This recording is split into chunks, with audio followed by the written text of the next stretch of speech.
I think context is very important when we engage in the discussion around, firstly, the declaration of the national state of disaster, and now, of course, the termination of the state of disaster. Because if you would recall the time at which the state of disaster was declared, we were facing as a country escalating levels of electricity outages.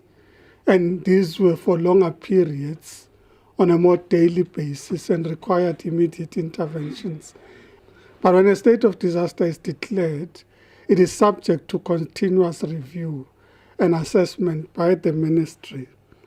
Because you would know that, in fact, after it is classified as a disaster, subsequently declared as a disaster, the minister publishes a set of regulations related to the national state of disaster as declared and enables particular executive authorities or ministers to be able to issue directions in line with the national state of disaster, because you are empowering particular ministries to be able to execute particular responsibilities.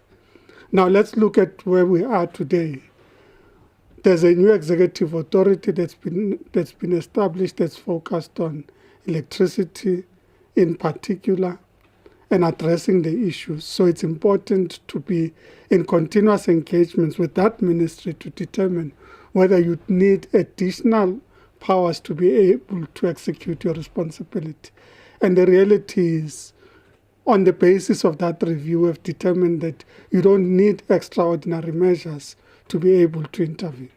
We have determined that, in fact, you've got the measures in place to be able to intervene. We've also reviewed the progress that's been made in a number of areas, whether it's around the procurement of emergency power, whether it's around the procurement of battery storage capability and other interventions. And we've determined that, in fact, from a procurement point of view, the process is currently underway, and some of which have been concluded,